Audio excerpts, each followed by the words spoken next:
out, Nixon aides started singing to the fans. The Watergate scandal splashed across the headlines. In a desperate effort to stay afloat, Nixon went before the American people to state his case on national television. It's almost their time, Mr. President. Thank you, Aide. You're on, Mr. President.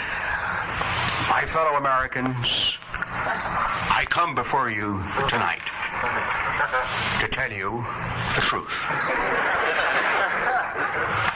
I first learned of the Watergate break-in when I read newspaper reports the following morning. I was appalled at this senseless, illegal action.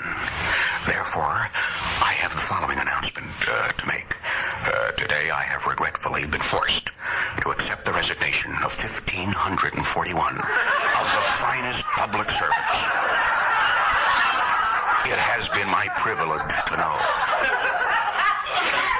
As the man in charge, I of course accept full responsibility, but not the blame. Let me explain the difference. People who are to blame lose their jobs. People who are responsible do not. There has been some suggestion that I resign, but that would be doing the cowardly thing. 6 times I've turned in my resignation. 6 times I turned it down. Rather, I have decided to take the more difficult course. The only way I'm going to leave the White House is to be dragged screaming and kicking. Because, my fellow Americans, I love America, and you always hurt the one that you really love.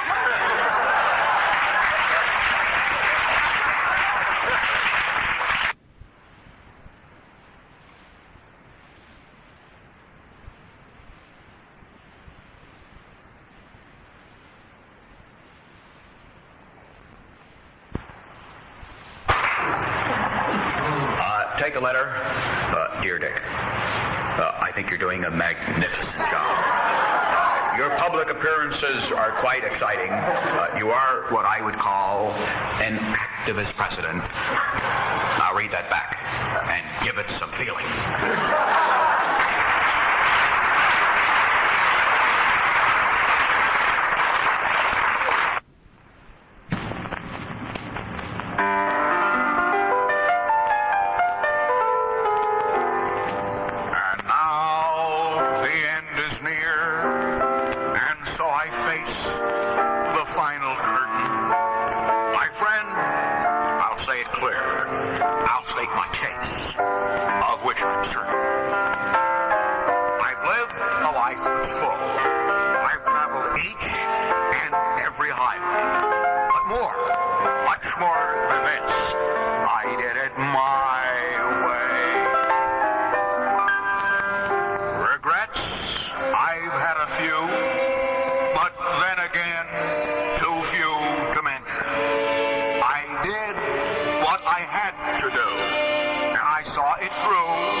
What has he got?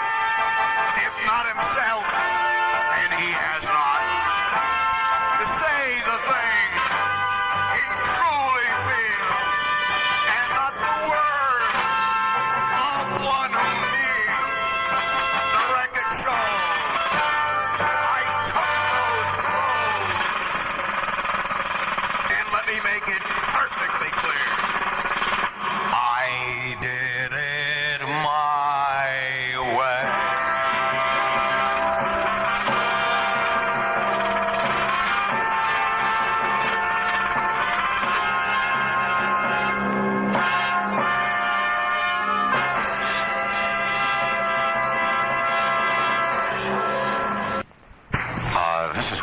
Brinkley, Jr., and welcome to our show.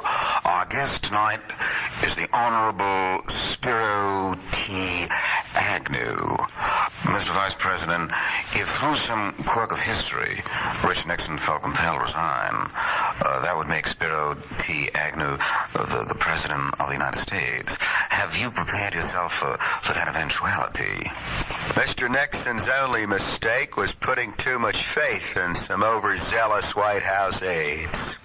I believe in Richard Milhouse Nixon, and I think the country does too.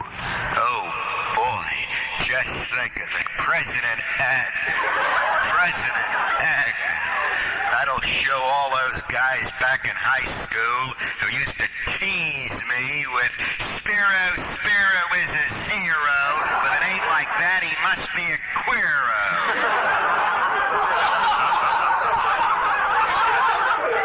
The story you're about to hear is unique in the annals of American crime. Not since the days that Al Capone ran Chicago has one syndicate kingpin so dominated a city. The city was Washington, and the man was Richard Milhouse Nixon, better known to his underworld compatriots as 5 O'Clock Shadow. Our story begins on June 17th, 1972. A band of skilled political saboteurs, the Fiat Plumber Squad, attempted a daring break-in of Democratic campaign headquarters at the Watergate Hotel. 7 men were arrested by Washington police, and 1 escaped.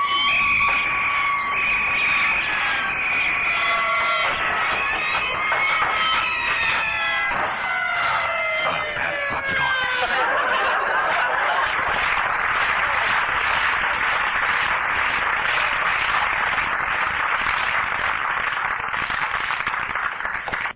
Our story begins in a little California town in the year 1913. A lone star shines brightly overhead. A child enters the world. Well, Mr. Nixon, it's a fine, healthy boy. Oh, thank you, Doctor. Only one thing was remarkable. What's that? I've never seen a newborn child with a 5 o'clock shadow. Well, I have to go. Good night. Hello, Tom. Hello, Doc. Child born okay? Well, yes, Tom, it was a boy. But only something bothered me. I can't put my finger on it, but I just don't trust that baby.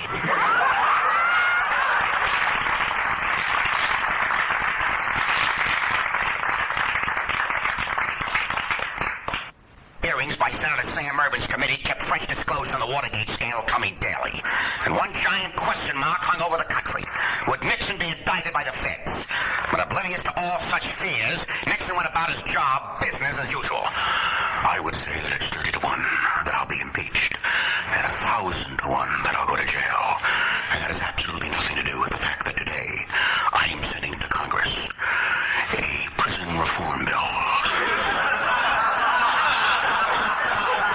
which provides a 2-bedroom suite with a terrace for any wrongdoer who was at one time the highest official in the land.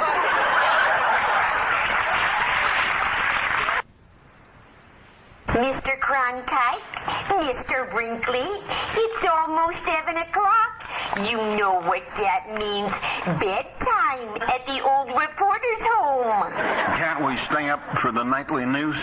This is Walter Cronkite, and I say screw the nightly news. I don't want to see that little turd, Dan Rather, sitting in my chair. I still belong there. I'm better than he ever was or ever will be. I never should have left CBS. They shoved me out on the street. Those ungrateful twits, I'll never forgive them as long as I live. And that's the way it is.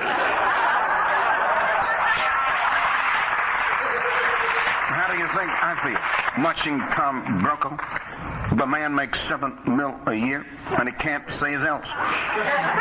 Chet and I did the whole alphabet for a lousy $65,000. Well, we're living in the past, David. In our day, we would never have covered the Lewinsky story. The president gets lucky, and they called it news. It would be news if it happened to me. I haven't had my pipes cleaned since Barbara Walters left NBC.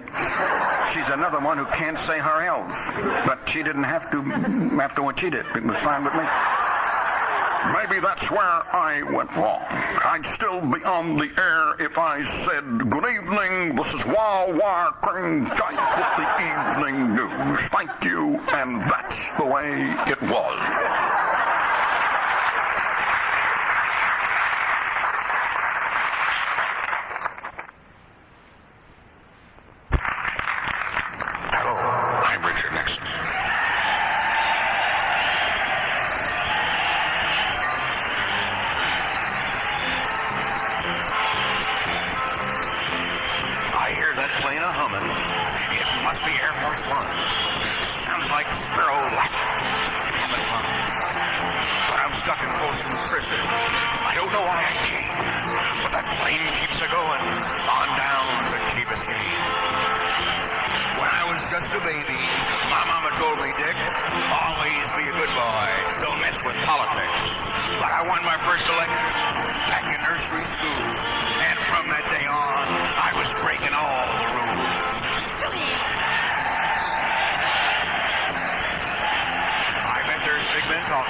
Out of my cell and carried out piggyback for the other inmates while I was taking a nap. These hostages were planted on top of me.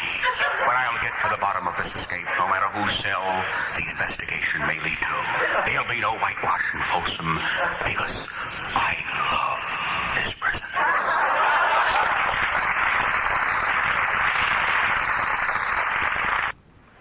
Back in just a moment, but first, this message.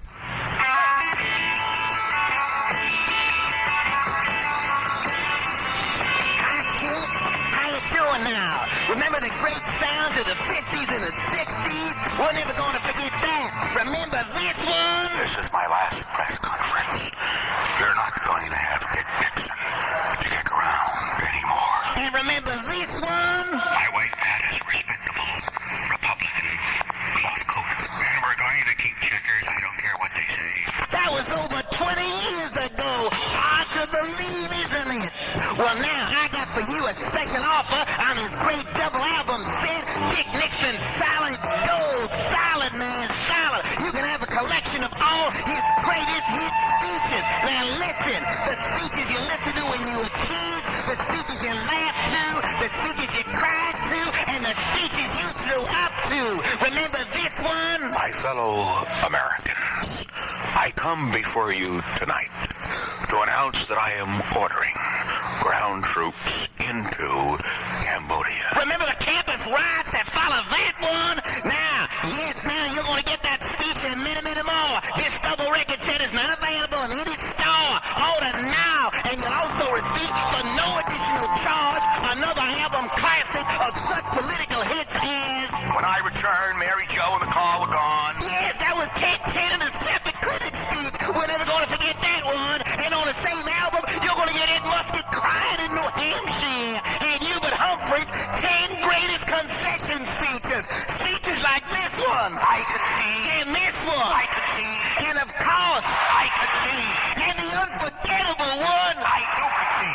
And included with every album, a map of Indochina and a pointer. Now just think of the hours of fun you're going to have listening to those speeches and pointing to different places on the map, like Saigon, Da Nang, and My Lai. So brush back your ponytails, slick down your VAs, and stay cool, June. All of this great double album set now, and you'll have it made in the shade. To get your copy of Dick Nixon's Solid Gold, send your check or money order for $5.95 to the Richard Nixon Defense Fund, P.O. Box 42, San Quentin, California. And now back to our regularly scheduled program. The election safely won. It looked like the lid would stay on the Watergate caper. But then members of the Nixon mob threatened to blow the whistle to a Washington grand jury. Nixon needed help. On a Tuesday morning, the presidential limousine arrived at a fortress-like family compound on Long Island, where a secret meeting took place.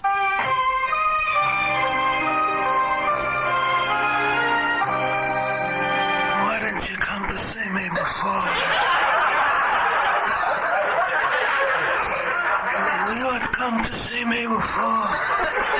When the scum who did this to your daughter, they wouldn't be suffering this very day. You don't understand, Godfather. My daughter is fine. I'm the one who's suffering. Why must you come on the day of my daughter's wedding? It's very important, my fellow Italian-American.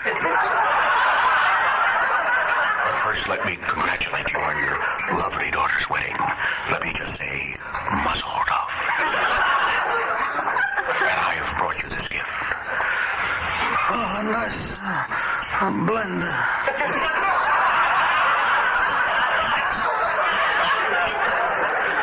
Look, serve Mr. Nixon some wine. Yes, Godfather.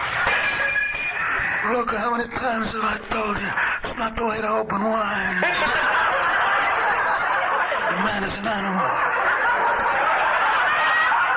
Now tell me, why didn't you want to be my friend before?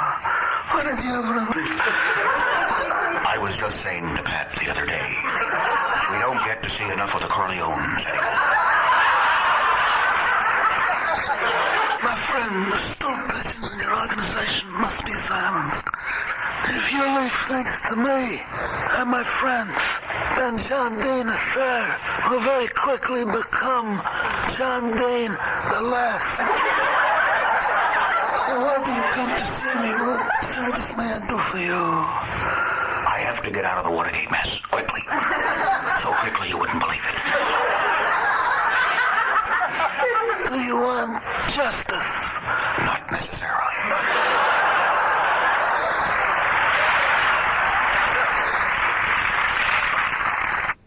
Nixon was now a new con at the big house, and he was forced to adjust to the harsh new realities of prison life, which he was learning from a tough taskmaster, Warden Steiger.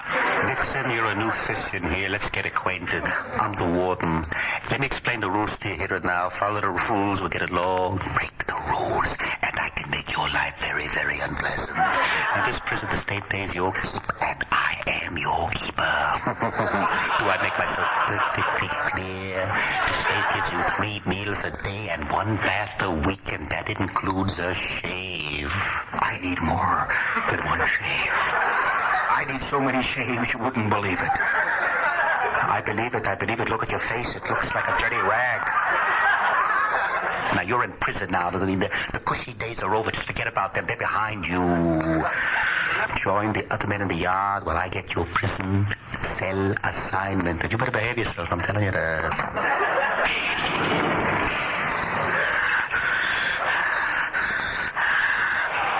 My name is Jack Dutch Balance. You must be the new con. I'm in for burglary, grand theft, and stuffing an old lady in a mailbox. Without any postage. You should be ashamed of yourself. Our postal system... Our postal system is greatly overworked. I have always said that. Why would you do a thing like that to an old lady? I just didn't like the way she was looking at me. The same as I don't like the way you're looking at me right now, with those shifty eyes. I've been in prison 20 years, and I have never seen in 20 years such shifty eyes. Oh, come on now, boys. Don't fight. We want to make our new fish right at home here. Oh, I don't believe we've been introduced. I'm Paradise. I take my showers on Tuesday. What are you in for? I'm not in for anything. I volunteered. I find the atmosphere very stimulating. Come along, Dutch. Let's introduce our new fish around. Richard, I want you to meet Bernie the Knife. How do you do, Mr. Knife? Oh, Bernie is delightfully antisocial. Don't you think he's a mass murderer? Isn't that exciting, a mass murderer? He used to tie up all his victims first with nylon stockings. Oh, I just break out in goosebumps when I think about it. Oh, my. I think we need a nickname for you, too. Everyone's got one. Yes, what a droll idea. What shall it be? Well, Nick, you sound kind of educated. You know, one of those college boys. Probably had some schooling. How about if we call you the Professor? The Professor. It has a certain stature and dignity. I am the Professor. Make no mistake about it. I am the Professor. I am...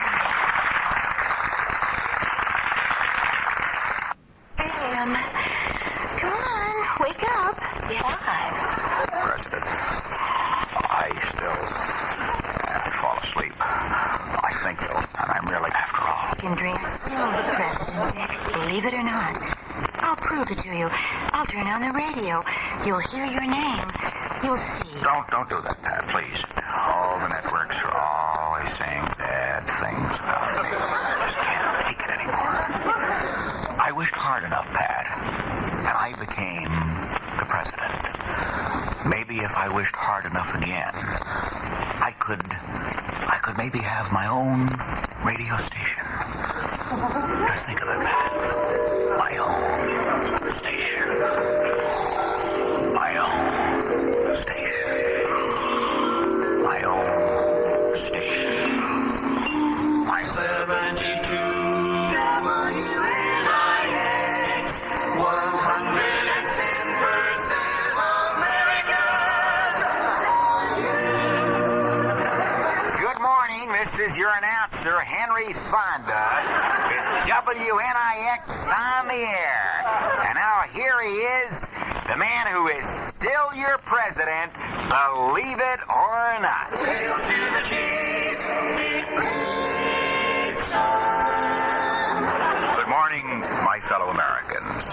welcome to the Dick Nixon Show, starring me, the wit from Whitaker. Hello, I'm Richard Milhouse. That rhymes with White House, and that's where I'm coming to you, from the White House pool, where I've drained the water, and I'm sitting here in the deep end. First, let's see what the headlines are. Nixon booed again. Well, let me say this about that. Boo, boo. I can boo-boo as well as anything. I think it's time for the silent majority of this country to stand up and be counted. Sit down, Pat. Thank you, Tricia. And might I add, and of course I will add, because after all I am the president, might I add how neat you look in your three-piece swimsuit. Weather. It's me again with the weather. The climate in the country is not that good. I'll admit that. Something seems to be casting a shadow over the country. Oh, well, weather. And now the portion of the show, my fellow Americans, where people call me on the phone to ask anything that's on their mind. Anybody at all. Anybody with a phone. Oh, it's lighting up like a bulb on a Christmas tree. I'm so excited. Hello, this is your president. Will you identify yourself? Hello? How are you, Mr. President? This is the actor, George C. Scott. Well, this is an unexpected pleasure. Mr. Scott, if you only knew, if you could only imagine the influence that your performance as Patton has had on me and my entire family. Why, for weeks at a time, David Eisenhower in his one-star general's helmet, and I in my five-star general's helmet, walked around the White House. And right behind us were Tricia, Pat, and Julie in their Army combat boots. Well, that is very complimentary of you, Mr. President, and I appreciate it. But I have a confession to make. I'm merely an actor playing a part. Do you mean to tell me, Mr. Scott, that all those battles, all those beautiful battles that Pat and I sat through holding hands, were merely part of a movie made in Hollywood? That is disappointing. Mr. President, I just want to ask you one other thing, while I had you on the phone. Did you by any chance see any of my other movies, like, did you see Dr. Strangelove? No, I haven't seen Dr. Strangelove. Well, Mr. President, do yourself and everybody else a favor. Don't bother to see it. Well, that was fun. Trace that call. And now better yet, let's play our telephone game.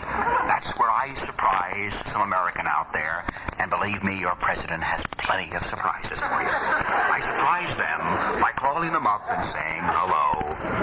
What a thrill it's going to be for some American to speak to me, the president. They'll just dial any number in the phone book.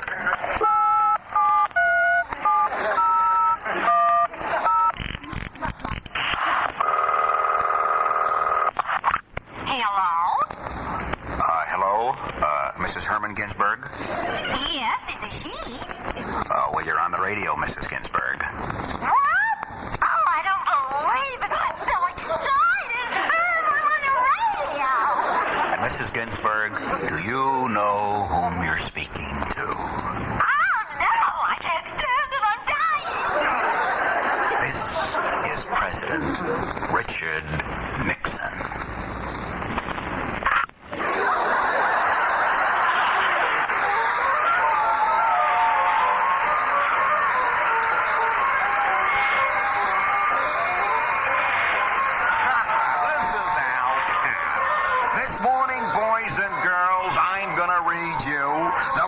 Installment of my new cartoon character, Lil Hard Hat. We last left Lil Hard Hat. He and his pals on the construction site were just breaking flush, and we see in the picture Lil Hard Hat dropping a steel beam from the 36th floor down on a procession of war protests. Kaplunk, bazoom, kerpow, say the war protesters in their typically choreographed. And show you. Good shot, Lil Hard Hat. No wonder the president has called you to Washington to congratulate you on preserving the dignity of the American way. Hey, girlie, look up here. Show us your bazungi. Exceed Will Hardhat in the office of the president. Now let me make one thing perfectly clear. And the president says, Will Hardhat, anyone who respects the flag the way you do deserves a special honor, and I'm going to honor you. This Tuesday night, you are invited to joint Pat and me for both. Tune in tomorrow at the same time, boys and girls, and of course, President-elect David Eisenhower, to hear the rest of this fantastic story. Mr. Camp, excuse me. Will you come with us, please? They're waiting. Get the jacket. Of course not. What are you talking about? Put down that... No, I'm not through yet. I've got to go on. I've got to save America. You better come. Please. No, that don't take it. Please. I used to be a liberal. Believe me, I was. No, that goes on.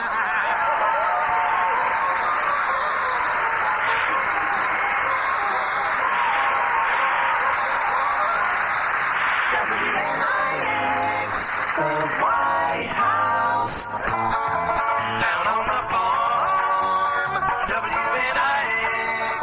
Down on the farm. Now it's time again for the morning farm report. Good morning, my fellow Americans. This is your ex-president, soon to be your legend, but now your farmer in residence, here along the banks of the Pedernales. Well, hogs are down, beef is down, grain is down, and let me tell you, I'm down. But Lady Bird is up. Hi, and how are you? Bird, what are you doing rattling around so early in the morning? Beautiful, Lyndon. It's my life's work, and it occupies my every waking hour. I believe for every drop of rain that falls, a flower grows. Flowers, trees, and bushes are beautiful things. Did you ever see an ugly bush? Bird, do me a favor, will you? Flap your wings and fly away and write another me. Now back to the farm report. Things on the farm today are the same as they are every day. Lonely. No one ever comes by no more. Sure, Cronkite came poking around for a while, asking all kinds of questions. And Spiro dropped in. But it's not the same anymore. You think sitting around here listening to Lady Bird singing happy trails to you all the livelong day is my idea of having a good time? You're crazy. They took my phones away. They're cutting me off from civilization, my fellow Americans. If there's anyone out there listening, do something, please. Well, farmers, thanks to government subsidies, this coming year's going to be a great one for not growing corn, barley, alfalfa, or any other stuff that comes out of the ground. Lyndon, we don't do nothing anymore. We just sit around here playing checkers. Cool it, Bird. Tune in tomorrow at the same time for the morning farm report. I'll be here. I'm always here. Tell you the truth, I ain't got nowhere to go no more.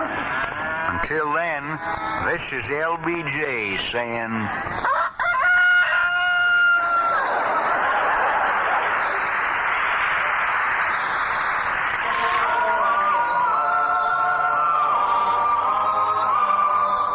Good evening, friends. Dr. Billy Graham here.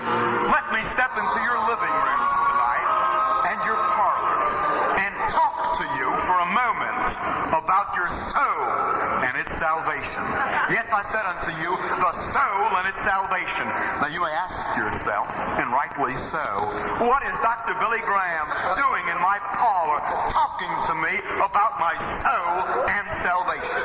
Hearken unto me, brothers and sisters, because I come unto you to talk not of your soul and salvation, but that of your automobile. Yes. I said unto you, your automobile. I stand before you now and tell you to use LTP oil treatment. Just wet the top of the cap of LTP and add it right to the crankcase of your machine. Oh, let your crankcase runneth over. Let LTP be the salvation of your auto's problem. It goes right to the soul of your machine. Trust me. Trust Billy. Get LTP when I steer you wrong. And tell them he sent you. For the Sailor's Edge. And now it's time once again for Face the Country. And your host for Face the Country, Davey Susskind. Good evening, ladies and gentlemen. This is David Susskind. Tonight we have with us on our panel a cross-section of political thought in America as we remember this man. First, but not least, a man who is known to millions of Americans as Mr. Middle of the Road, Richard Milhouse Nixon. Good evening. It certainly is nice to be here tonight. Next, a man who may be described and has been described as slightly right of center, Mr. Bill Buckley. Bill, welcome to our show.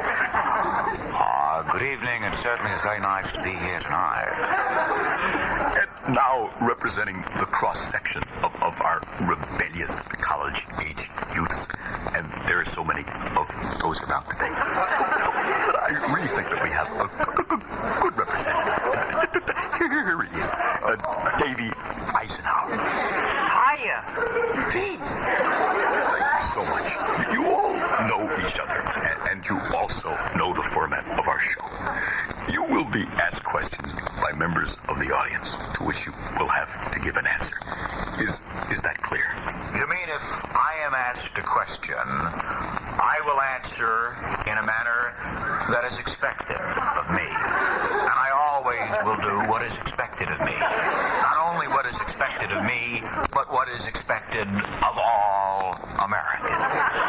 You generally have the right impression. In other words, Mrs. Susskind, to paraphrase the president, to assure that we are all engaging in social intercourse, upon entering an arena of agreement, under harmonious, copacetic understanding, we shall endeavor to present recourse to all queries that may indeed be directed for our attention. Well, Bill Buckley, what can I say? I wouldn't have, as you know, how shall I put it? You know, well, yeah. That's easy for you to say. I see a hand. My question is for the Kingfish, the dude there in the blue suit. The who? The chief, yeah, the cat there in the blue suit. Well, I can answer that very simply. Hey, Chief, let me ask the question first, baby. I'm terribly sorry. Excuse me. Yeah, well, I want to know, see, man, but that Spiro Agnew dude, he rapping around with all that funky jive. What I want to know is he blowing his own mind, or did you just tell him where his head is at and say, go, baby, rock on, I believe? If I can, I would like to have an interpreter for that man's question. I believe he wishes to be informed as to whether or not Uncle Spiro speaks for himself or for you. Neither one. Spiro is speaking for Martha Mitchell. Everyone knows that my philosophy, the philosophy of Richard Nixon, is clearly expressed daily in newspapers throughout the country. You mean, of course, conservative editorials? No, in the Nancy and Sluggo strip. Politically, I'm right of Nancy, but left of Sluggo. Golly, isn't anyone going to ask me a question? I think I know an answer. Is there a question for Master Eisenhower? to Julie and be living in the shadow of a father-in-law who's president of the nation? Well, I don't mind it. After all, we must remember come 5 o'clock, President Nixon has a shadow of his own to live under. I mean, What was that? not,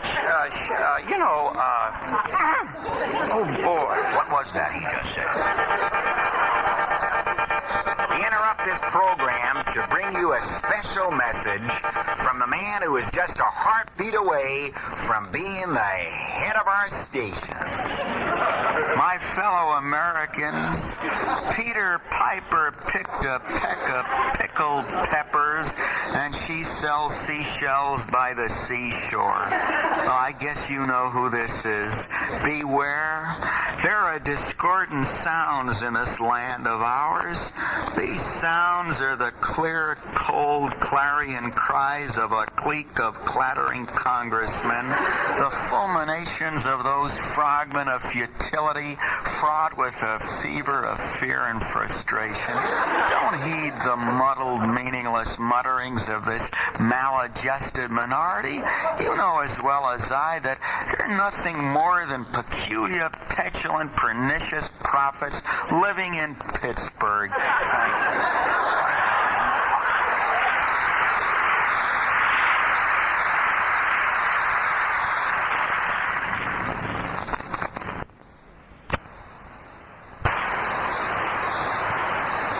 I have the report on Operation Intercept, Mr. President.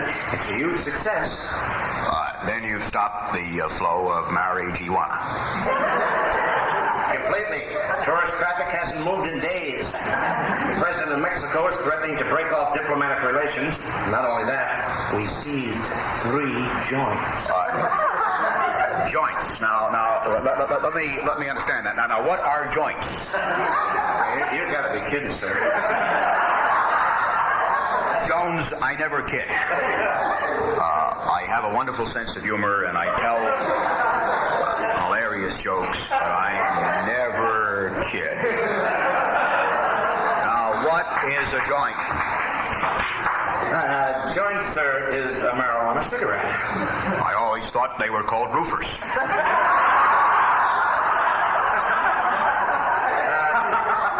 Well, sir, here are the 3 roofers we confiscated. They retail for about 50 cents a piece. Now, Jones, let me say this. If I gave you 50 cents... Sir, I brought these roofers with me because the department thought it would be a good idea if you tried one before you drafted your drug bill. We felt that you might have more insight into the problem if you turned on. Turned on whom? Well, turning on means to get high. I am hip. Now, let's have one of those joints, baby. Here.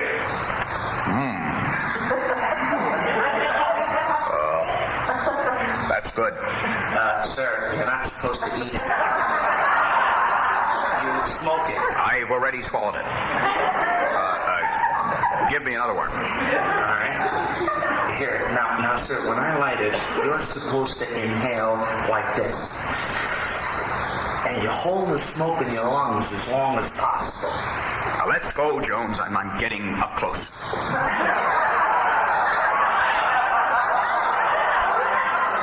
You mean up tight? Whatever. Come on. Light my fire.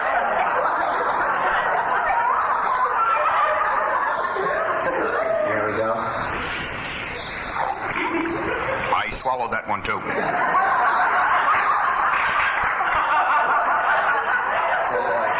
Here's another one, sir. It's already lit. Now, how do you feel, sir? I feel wonderful. This is heavy grass.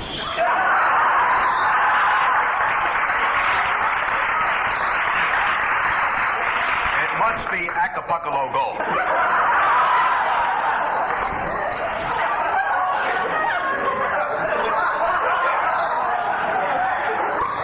Jones, I believe I'm beginning to hallucinate.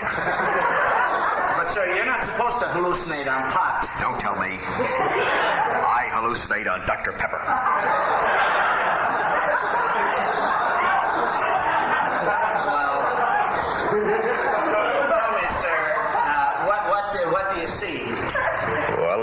beautiful, Jones. I see spacious skies and fruited plains. And amber waves of grain. Wait a minute. Now I see colors. Colors! Red, white, and blue, sir? No. I see brown. Terrible, depressing brown. I see Pat Brown. And he's winning. He's going to be the governor of California. Are you all right, sir? Jones, I think I'm having a bum voyage. Just relax, sir. I'm here with you. Wait a second. Everything's changed. Now I'm in a big house, in a big office. That's right, sir. You're right here, where you've always wanted to be. And you're in charge. You mean? Yes. No. Yes. Then I made it. I actually made it at last. I'm governor of California.